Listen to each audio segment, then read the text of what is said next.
Hi అండి, నమస్తే. Welcome back to Vijaya's kitchen. ఇవాళ మన వీడియో వచ్చేసి గుంటూరు స్పెషల్ కలిపట్టు దోశను చాలా ఈజీగా ప్రిపేర్ చేసుకోవచ్చండి. ఎప్పుడు నార్మల్ దోశలే కాకుండా కొత్తగా వెరైటీ కోరుకునే వాళ్ళు ఇలా కలిపట్టు దోశను ఒక్కసారి తిన్నారంటే మళ్ళీ దీని టేస్ట్ అనేది అస్సలు వదలరండి. చాలా బాగుంటుంది. ఇప్పుడు ఈ కలిపట్టు దోశను ఎలా ప్రిపేర్ చేయాలి ఇప్పుడు ఆలస్యం చేయకుండా వీడియోలోకి వెళ్ళి చూసేద్దామండి. ముందుగా ఒక మిక్సింగ్ బౌల్ తీసుకొని అందులోకి 3 కప్పుల వరకు నేను రేషన్ బియ్యాన్ని తీసుకుంటున్నానండి. మీరు కావాలంటే నార్మల్ రైస్ అయినా తీసుకోవచ్చు, కానీ రేషన్ బియ్యం వేసుకుంటే టేస్ట్ అనేది చాలా బాగుంటుంది. తర్వాత 1 కప్పు మినపప్పును తీసుకుంటున్నాను. అలాగే 1/2 కప్పు శనగపప్పును తీసుకోవాలండి. తర్వాత 1/4 టేబుల్ స్పూన్ మెంతులను వేసుకుంటున్నాను. 3 కప్పుల రైసు, 1 కప్పు మినపప్పు, 1/4 కప్పు శనగపప్పు, 1/4 టేబుల్ స్పూన్ మెంతులను వేసుకున్నానండి. ఈ విధంగా అన్నీ వేసుకుని వీటిని వాటర్ పోసుకుని ఒక 2 టైమ్స్ శుభ్రంగా వాష్ చేసుకోవాలండి. దీన్ని ఇలా శుభ్రంగా వాష్ చేసి పెట్టుకున్న తర్వాత దీన్ని ఒక 4 to 5 అవర్స్ పాటు అయినా సరేనండి నాననివ్వాలండి. దీన్ని ఇలా శుభ్రంగా వాష్ చేసి పెట్టుకుని మళ్ళీ సరిపడినన్ని వాటర్ పోసుకొని నేనైతే ఒక 4 గంటల పాటు నానబెట్టుకుంటున్నానండి బియ్యాన్ని. ఒక 4 అవర్స్ తర్వాత చూస్తే బియ్యం పప్పు అంతా కూడా చక్కగా నానిపోయింది. ఇప్పుడు దీన్ని మిక్సీ జార్లో కొద్దిగా వేసుకొని వాటర్ సరిపడినంత పోసుకుంటూ మిక్సీ పట్టుకోవాలి.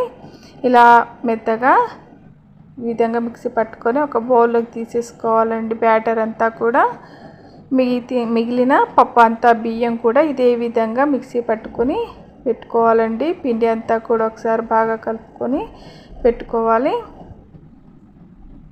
బ్యాటర్ అంతా ఈ విధంగా కలిపి పెట్టుకొని దీన్ని ఓవర్ నైట్ అంతా కూడా నానబెట్టుకోవాలండి. మూత పెట్టుకొని ఓవర్ నైట్ అంతా కూడా నానబెట్టుకోవాలి. నానబెట్టిన తర్వాత ఇక్కడ నేను ఒక మిక్సింగ్ బౌల్ తీసుకుని అందులోకి 2 కప్పుల వరకు పెసర్లను తీసుకుంటున్నానండి. ఇది పెసలుగా పప్పు పెసర్లండి.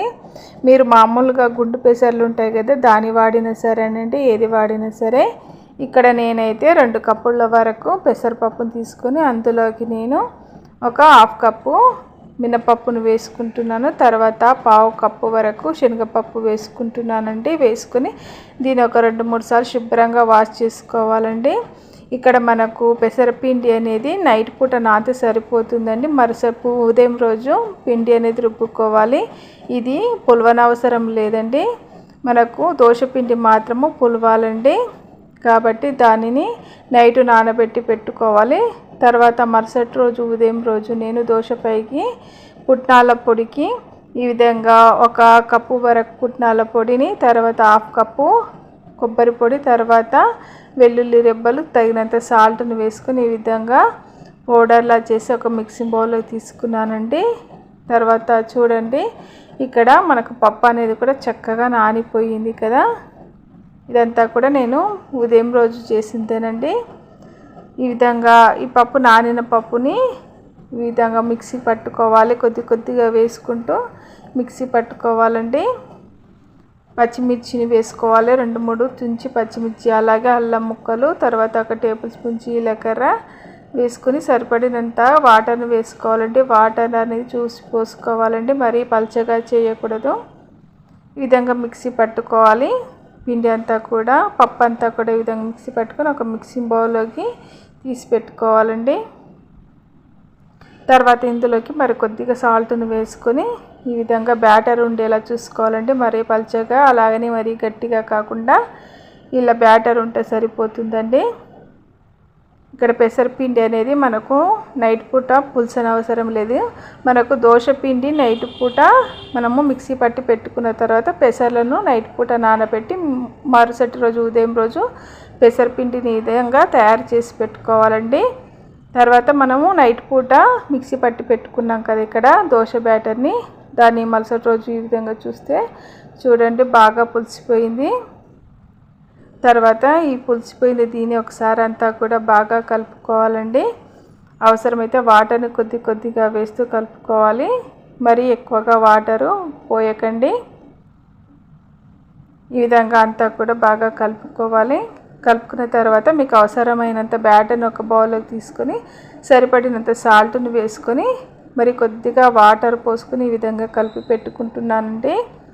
ఇక్కడ నేను చూపిస్తున్న విధంగా ఉంటే సరిపోతుందండి. బ్యాటరు మరీ లూజ్గా కాకుండా గట్టిగా కాకుండా ఈ విధంగా ఉంటే సరిపోతుంది. ఇప్పుడు మనకు దోశ పిండి అలాగే మనకు పెసరపిండి రెండు కూడా రెడీ అయిపోయాయండి. కలిపట్టు దోశకు పెసరపిండి అలాగే దోశ పిండి రెండు అవసరం అవుతావండి. ఈ రెండు పిండిలను కూడా మనము రెడీ చేసి పక్కకు పెట్టుకున్నాం కదా. ఇప్పుడు దోశ వేసుకోవడానికి పెన్నం పెట్టుకొని ఈ విధంగా వాటర్ని కాస్త స్ప్రింకిల్ చేసుకొని ఈ విధంగా పెన్నాన్ని క్లీన్ చేసుకొని మనము ప్రిపేర్ చేసుకున్న దోశ బ్యాటర్ని ఒక గరిటెడు వేసుకొని దాని మధ్యలోకి పెసరపిండిని కొద్దిగా వేసుకోవాలి ఫ్రెండ్స్. వేసుకొని ఈ విధంగా నేను చూపిస్తున్న విధంగా ఇలా దోశలా మనం మామూలుగా దోశలు ఎలా చేసుకుంటాం అలాగే స్ప్రెడ్ చేసుకోవాలి. కలిపట్టు దోశకు దోశ పిండి అలాగే పెసరపిండి రెండు విధంగా కలిపి చేస్తారు. చాలా బాగుంటుంది.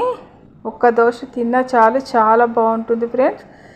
ఈ విధంగా పైన మీకు కావలసిన ఆనియన్స్ని వేసుకోవాలి. ఆనియన్, పచ్చిమిర్చి, కొత్తిమీరని వేసుకొని దీనిపైకి నేను ఆయిల్ని వేసుకుంటున్నాను. మీరు కావాలంటే నెయ్యి, బటర్ ఏదైనా వేసుకోవచ్చు ఫ్రెండ్స్. వేసుకొని నేను పుట్నాల పొడిని ఈ విధంగా పైనంగా కాస్త వేసుకుంటున్నాను. మీరు అవసరం లేదు, పుట్నాల పొడి ఇష్టం లేని వాళ్ళైతే స్కిప్ చేయొచ్చు. మామూలుగా ఆనియన్, పచ్చిమిర్చి అయినా వేసుకోవచ్చు. వేసుకొని చుట్టుముట్టంతా కూడా దోరగా వేయించుకోవాలి. ఈ విధంగా చుట్టుముట్టంతా దోరగా వేయించుకొని తీసేసుకోవాలి. ఇలా తీసేసుకుంటే మన కలిపట్టి దోశ రెడీ అయిపోతుంది. మిగతా దోశలను కూడా ఇదే విధంగా చేసుకోవాలి.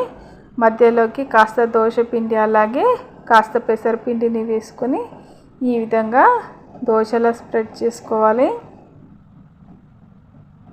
మీకు కావాలనుకుంటే మామూలుగా ఈ విధంగా పుట్నాల పొడినైనా వేసుకోవచ్చండి. ఆనియన్, పచ్చిమిర్చి అవసరం లేదనుకుంటే ఈ విధంగా ప్లెయిన్ దోశనైనా వేసుకోవచ్చు. ఈ విధంగా కలిపట్టు దోశను, గుంటూరు స్పెషల్ కలిపట్టు దోశను మీరు ఎలాగనైనా వేసుకోవచ్చు. టేస్ట్ మాత్రం చాలా చాలా బాగుంటుంది. మామూలుగా ఎప్పుడు తినే నార్మల్ దోశల కంటే ఒకసారి వెరైటీ కోరుకునే వాళ్ళైతే ఈ విధంగా చేసి చూడండి, చాలా బాగుంటుంది. ఒకసారి తిన్నారంటే మళ్ళీ మళ్ళీ కూడా ఇదే దోశలు కావాలంటారు మీ ఇంట్లో వాళ్ళైతే. అంత బాగుంటాయి ఫ్రెండ్స్. మీరు కావాలంటే ఈ విధంగా ఆనియన్, పచ్చిమిర్చి వేసుకోవచ్చు. పుట్నాల పొడి వేసుకునే అవసరం లేదు, ఇష్టం ఉంటే వేసుకోవచ్చు ఫ్రెండ్స్.